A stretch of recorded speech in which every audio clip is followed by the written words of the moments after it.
ഇന്നുണ്ടല്ലോ നല്ല പെർഫെക്റ്റ് ആയിട്ടുള്ള റാഗി ഇഡ്ഡലി നമുക്ക് എങ്ങനെ വീട്ടിൽ തന്നെ തയ്യാറാക്കാം എന്നുള്ളതാണ് എൻ്റെ വീഡിയോ. അതിനു മുമ്പ് എൻ്റെ ഈ ചാനൽ ആദ്യമായിട്ട് കാണുന്നവരുണ്ടെങ്കിൽ ഒന്ന് സബ്സ്ക്രൈബ് ചെയ്യുക, അതിന് ശേഷം വീഡിയോ കാണാം കേട്ടോ. അപ്പോൾ എന്തായാലും നമുക്ക് തുടങ്ങാം. ആദ്യം നമുക്ക് വേണ്ടത് റാഗി തന്നെയാണ്. ഇതിന് പുല്ലെന്ന് പറയും, അല്ലെങ്കിൽ കോറ എന്ന് പറയും.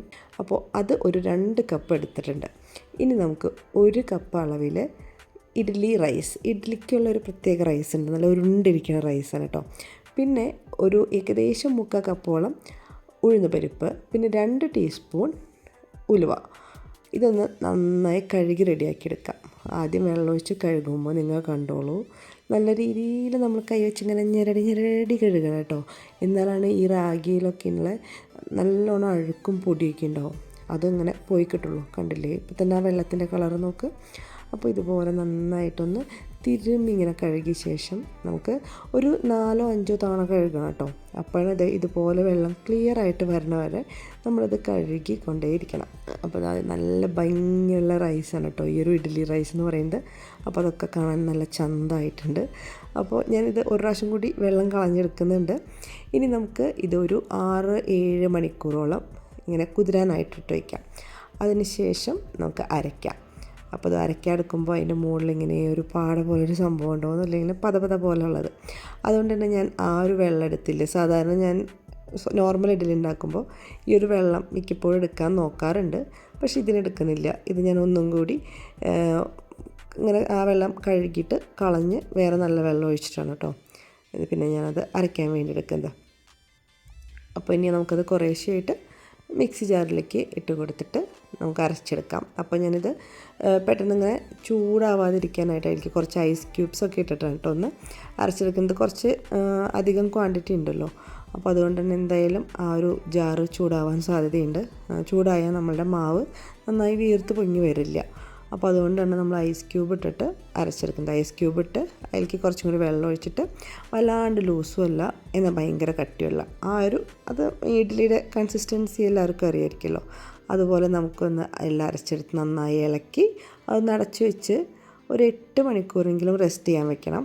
ഞാനിവിടെ ഓവർനൈറ്റ് വെച്ചിട്ട് നെക്സ്റ്റ് ഡേ എടുക്കുന്നത് കേട്ടോ.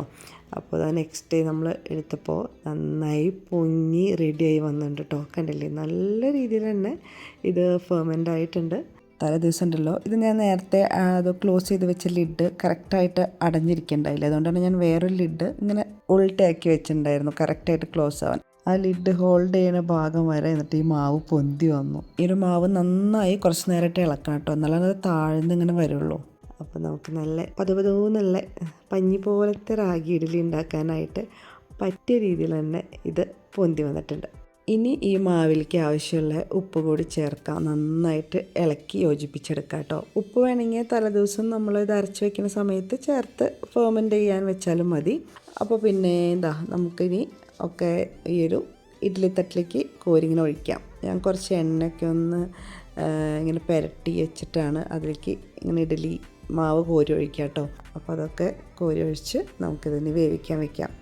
അപ്പോൾ ഇത് വെന്ത് വരുമ്പോൾ ഉണ്ടല്ലോ നല്ല സാധാരണ എനിക്ക് ഈ ഒരു ഇഡ്ഡലി തട്ടിൽ നിന്ന് ഞാൻ മിക്കവരും പറയേണ്ട ഇല്ല വെളിച്ചെണ്ണ ഒന്നും ഒഴിച്ച് തടവേണ്ട കാര്യമില്ല, സ്റ്റീലിൻ്റെ അല്ലേന്ന്. പക്ഷെ ഞാൻ അങ്ങനെ വെളിച്ചെണ്ണ ഒന്ന് തൊട്ട് ഇങ്ങനെ പുരട്ടി കൊടുത്തിട്ടാണ് മാവ് ഒഴിക്കാറ്. അപ്പോൾ ഇതിലും അങ്ങനെ ചെയ്തു. അപ്പോൾ ഇഡ്ഡലിയൊക്കെ സാധാ ഇഡ്ഡലി ഉണ്ടാക്കുമ്പോഴും എനിക്ക് കറക്റ്റായിട്ട് ഇങ്ങനെ ഇതുപോലെ നല്ല ഭംഗിയിൽ പോരാറില്ല കേട്ടോ. പക്ഷേ ഇത് നല്ല രീതിക്ക് തന്നെ അതേ പോന്നിട്ടുണ്ട്. അപ്പോൾ നമുക്ക് തട്ടിന്നൊക്കെ സുഖമായിട്ട് വിട്ട് കിട്ടും. അപ്പോൾ ഞാൻ ഒന്ന് നിങ്ങൾക്ക് വേണ്ടി ഇങ്ങനെ പൊട്ടിച്ച് ഇങ്ങനെ കാണിക്കും. നല്ല സോഫ്റ്റ് ആൻഡ് ഫ്ലഫി ആയിട്ടുള്ള ഇഡ്ഡലിയാണ്. ഇതിൻ്റെ കൂടെ ഞാൻ നല്ല നാളികേര ചമ്മന്തിയാണ് കേട്ടോ തയ്യാറാക്കിയത്.